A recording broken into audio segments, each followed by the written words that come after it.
Pontmain n'était autrefois qu'un village bien inconnu, perdu sur les confins de la Bretagne, de la Normandie et du Maine. Maintenant et pour toujours, la très sainte Vierge l'a comblée de gloire par sa merveilleuse apparition, l'une des plus belles dont elle ait honoré le monde. À l'aube de toutes les gloires de Pontmain, il faut voir un bon prêtre, M. Michel Guérin, le premier curé de Pontmain. Quand il arriva ici, en 1836, tout était à faire. Lui-même l'a noté dans ses mémoires, un presbytère inhabitable, une chapelle entièrement en ruine et pas d'école. Eh bien, il commença par bâtir une belle école, voulant avant tout assurer aux enfants de sa paroisse cette grâce fondamentale dans notre existence ici-bas, celle dont nous ne saurons jamais assez remercier nos parents, les membres de l'enseignement chrétien et leurs bienfaiteurs, la grâce de l'éducation chrétienne. Et puis, il se fit tout à tous dans son ministère, si bien qu'en peu de temps, Pontmain devint une paroisse modèle, car nous vivons encore à l'heure actuelle de la foi que ce bon prêtre a si profondément implanté ici. Et si vous voulez savoir le secret de cette merveilleuse et si rapide et si profonde transformation, c'est assurément la grande dévotion que le bon curé avait pour la très sainte Vierge. De bonne heure, ses paroissiens l'avaient remarqué. « Oh, disait-il, comme notre curé aime donc la Sainte Vierge !» Et de fait, il voulait l'image ou la statue de la très sainte Vierge au-dessus de toutes les portes et de tous les foyers.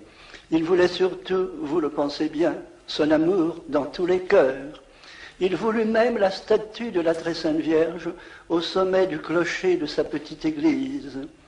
Nous pouvons l'y voir encore, afin, disait-il, dans sa foi naïve et forte, que cette bonne mère veille sur ses paroissiens et les bénisse toujours. Et dans son église, il établit la chapelle de la Vierge Immaculée, la sainte source de toutes les grâces qui sont venues sur Pontmain. Là, il aimait venir prier, et chaque dimanche, il y réunissait bon nombre de ses paroissiens.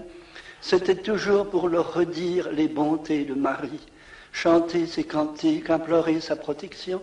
Bref, près de 35 ans d'un ministère visiblement béni par la très sainte Vierge, avait donc fait naître cette foi vive, cette franche piété qui caractérisait cette jeune paroisse d'environ 500 âmes, et nous arrivons à ces journées terribles de 1870-1871. Le 17 janvier 1871, les Allemands étaient aux portes de Laval.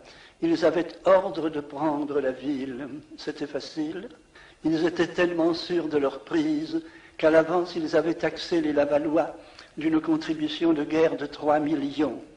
Ces chiffres-là ne chiffonnent plus nos oreilles aujourd'hui, mais autrefois, c'était effroyable. Et leur chef, en s'installant ce soir-là, chez Monseigneur Filion, l'évêque du Mans, lui disait « En ce moment, mes troupes sont à Laval. » Et de fait, toutes nos populations du Maine et de la Bretagne, car nous ne sommes qu'à 1200 mètres de la Bretagne, était persuadé que l'envahisseur allait poursuivre sa marche, rien ne l'arrêtait. Les débris de l'armée Chanzy refoulaient en désordre vers le nord de la Mayenne après la débâcle du Mans. Les nouvelles les plus affolantes volaient de bouche en bouche. L'angoisse était telle que l'avant-veille de l'apparition, le dimanche 15 janvier, après les vêpres, à l'église paroissiale, quand on eut récité le chapelet et les prières pour les soldats, personne n'osa entonner le cantique mère de l'espérance, comme c'était l'habitude, tant les cœurs étaient serrés. Alors monsieur le curé, s'en apercevant, se retourna vers ses paroissiens, de quelques mots les excita à la confiance, et puis résolument leur dit « Allons, mes enfants, chantez votre cantique mère de l'espérance ». Il fut chanté, oui, mais au milieu des sanglots. Le surlendemain, le ciel s'ouvrait au-dessus de notre village. À son insu, le bon curé l'avait préparé à cet insigne faveur.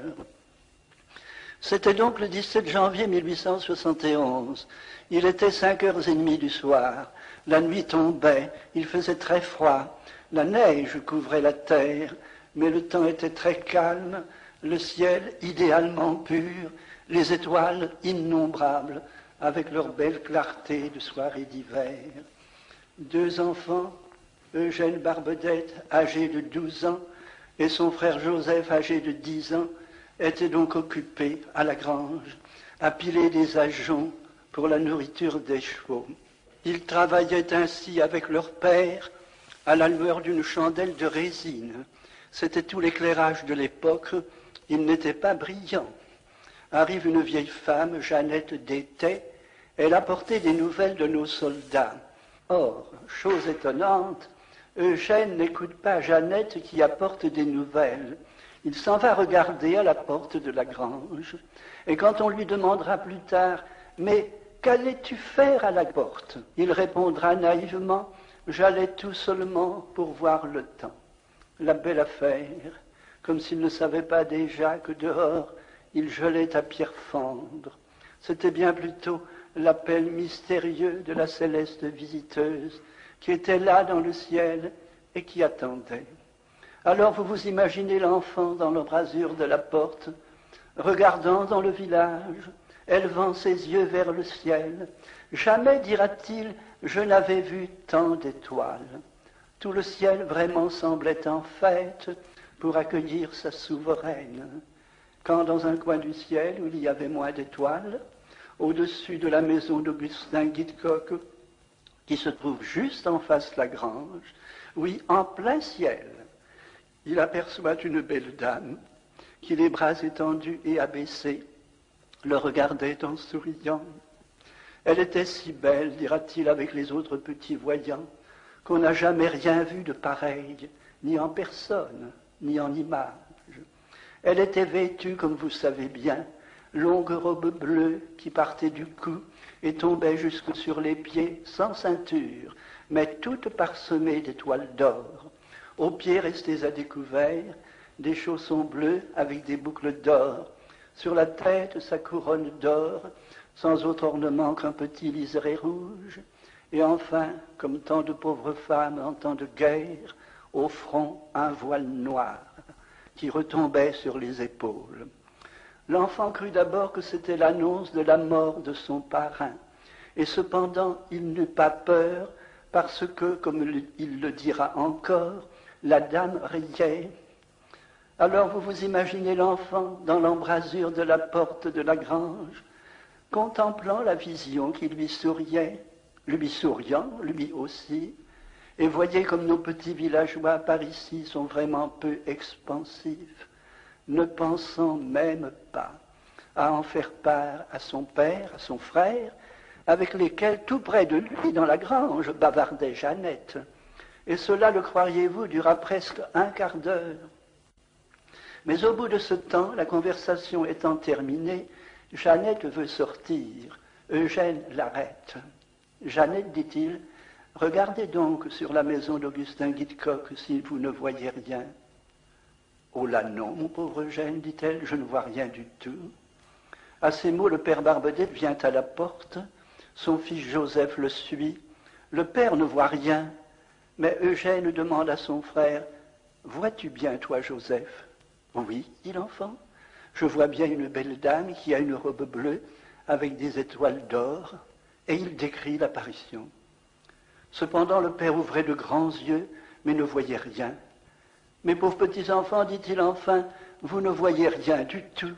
Si vous voyiez quelque chose, nous verrions bien aussi. Il faut vite finir de piler les ajoncs. Je crois que la soupe est prête. » Et en même temps, il congédie Jeannette Détais en lui recommandant bien de ne rien dire de tout cela. Ils se remettent au travail, mais ils n'avaient pas donné 10 coups de pilon sur leurs ajoncs que le père dit à Eugène, « Va donc voir. » L'enfant y court.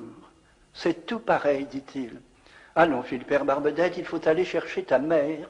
Peut-être bien qu'elle verra quelque chose. » La mère Barbedette arrive, ce fut vite fait, la maison d'habitation est tout auprès de la grange. Elle commence par calmer son Joseph, le plus jeune, le plus exubérant, qui sautait de joie et battait des mains en répétant « Oh, que c'est beau, oh, que c'est beau !» Maman, dit alors Eugène, regardez donc sur la maison d'Augustin Guitcoq si vous ne voyez rien. Mais non, dit-elle, je ne vois rien du tout. Eugène et Joseph ensemble, vous ne voyez pas une belle grande dame qui a une robe bleue avec des étoiles d'or, et il renouvelle toujours la même description. Je ne puis rien voir, fit la mère Barbedette, et puis frappée de l'accent de sincérité de ses enfants, qu'elle savait incapables de mentir, et aussi de l'air ému de leur père. C'est peut-être la Sainte Vierge qui se montre à vous, dit-elle, car c'est elle qui la première en eut le pressentiment. Voyez comme les mamans savent bien se comprendre. Puisque vous dites que vous la voyez, ajouta-t-elle, récitons 5 pater et 5 ave en son honneur. Cependant, vous pensez bien que toutes ces conversations, tous ces cris d'enfants avaient été entendus dans le silence de la nuit tombante. Et les voisins sortant sur le seuil de leur maison disaient « Mais que voyez-vous donc? Qu'y a-t-il donc ?» « Oh là, rien, fit le père Barbedette. Et sa femme ajouta « Ce sont les enfants qui affolent. Ils disent qu'ils voient quelque chose, et nous ne voyons rien du tout. » Alors ils fermèrent la porte de la grange pour être plus tranquilles, et là, à genoux, derrière la porte, ils récitèrent leurs 5 pater et 5 ave. Et qu'elle parut longue aux enfants, ils nous le disaient, cette prière des 5 pater et 5 ave derrière la porte, eux qui ne pensaient qu'à revoir l'apparition. Cette prière enfin terminée, « Regardez, dit la mère, si vous voyez encore. » « C'est tout pareil, disent-ils. »« Allons, fit la mère Barbedette d'un air assez décidé, je vais aller chercher mes lunettes. Peut-être bien qu'avec je verrai quelque chose. » Elle revient bientôt avec Louise, la domestique, mais ni elle, ni la domestique ne put rien voir. Alors, dépitée de ne rien découvrir dans le ciel, elle finit par déclarer de son ton rude « Décidément, vous ne voyez rien du tout. Il faut vite finir de piler les ajoncs. Vous n'êtes que des petits menteurs et des petits visionnaires. » S'entendre traiter de menteurs, tandis que la Vierge leur souriait, vous devinez si c'était dur. Tout penaud, les enfants se remettent à leur travail, il fut vite achevé, l'affaire de quelques minutes, puis ils s'en allèrent pour souper. La belle vision leur souriait toujours. Eugène l'aîné risqua alors ces mots charmants. « Ah, si vous me laissiez libre, je resterai là tout au long. » « Venez vite souper, dit le père. Alors, habitués à obéir, les enfants s'en allaient presque à reculons, en répétant « Oh, que c'est beau, oh, que c'est beau !» Leur souper ne fut pas long. D'habitude, nous dit-on, ils s'installaient toujours très confortablement pour manger leur soupe.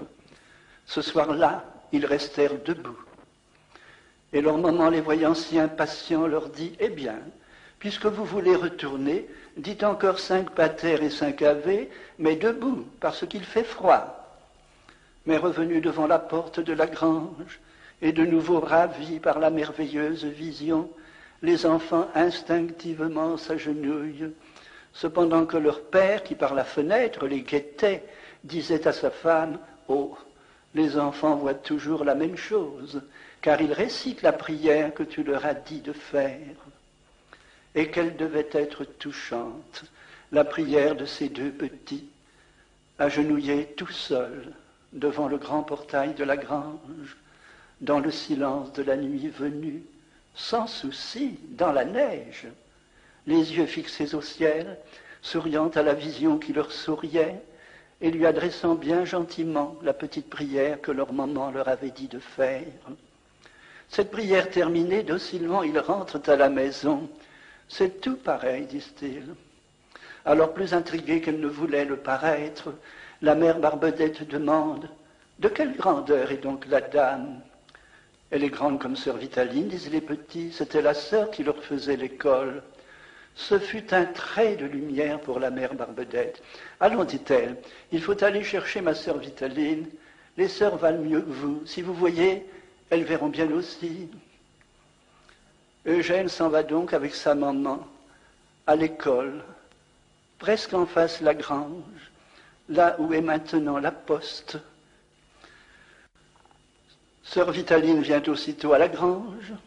Eugène lui indique l'endroit de l'apparition, lui en fait la description, mais la sœur ne voit rien. Contrarié, Eugène insiste. « Ma sœur, vous ne voyez pas ces 3 étoiles comme un trépied ?»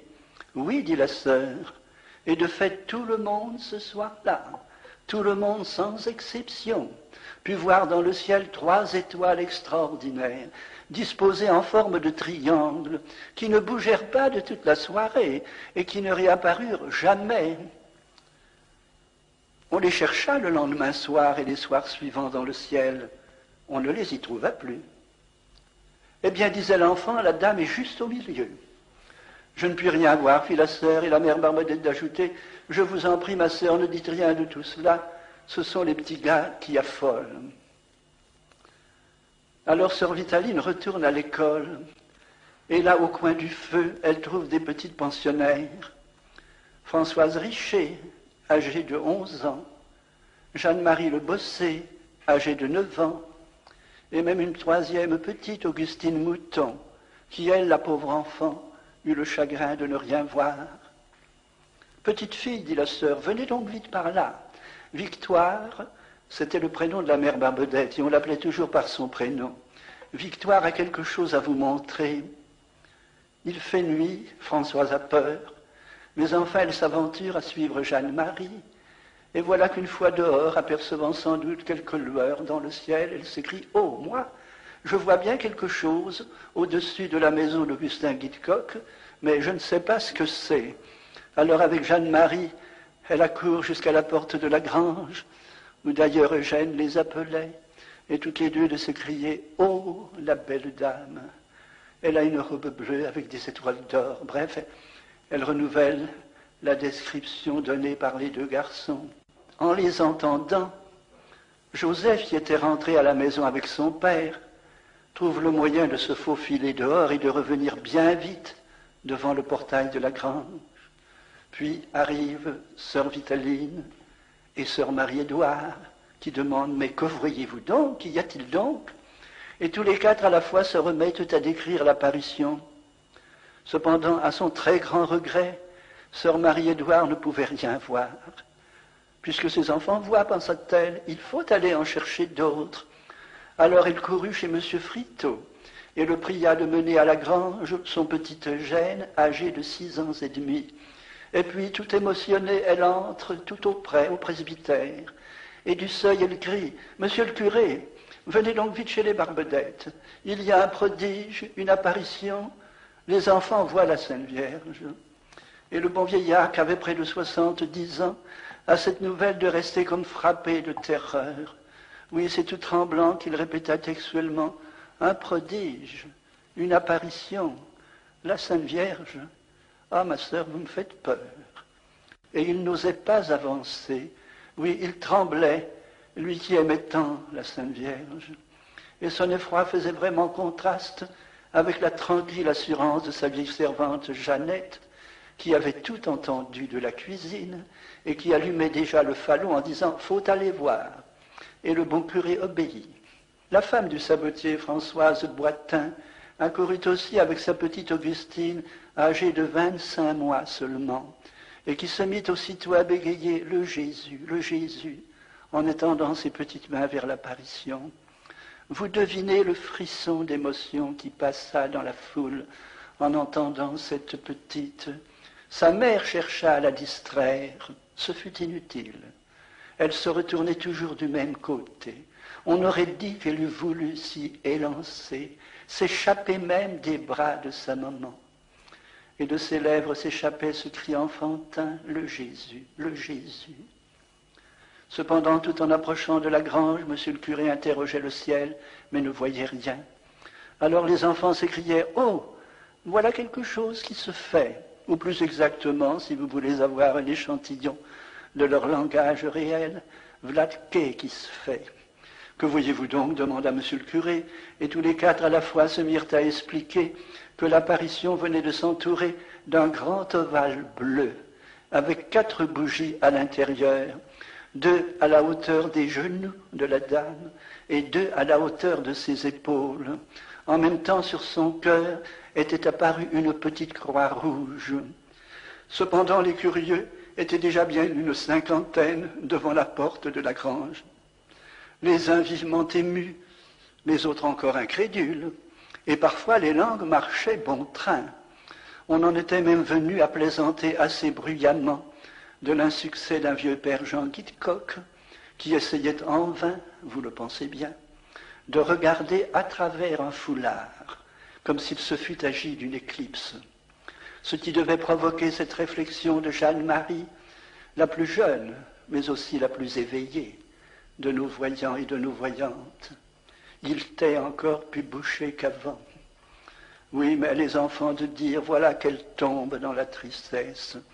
Ils étaient unanimes à déclarer que l'apparition devenait toute triste chaque fois qu'on se dissipait ou que l'on doutait de sa présence. Sur ce, monsieur le curé imposa le silence. S'il n'y a que les enfants à voir, dit-il, c'est qu'ils en sont plus dignes que nous. Monsieur le curé, dit alors sœur Marie-Édouard, si vous parliez à la Sainte Vierge. Hélas, ma sœur, dit le bon vieillard tout ému, que lui dirais-je? Je ne la vois pas. Mais insista la sœur, si vous disiez aux enfants de lui parler. Et le bon curé trouva le mot qu'elle attendait dans notre ciel. Il dit ce seul mot, prions.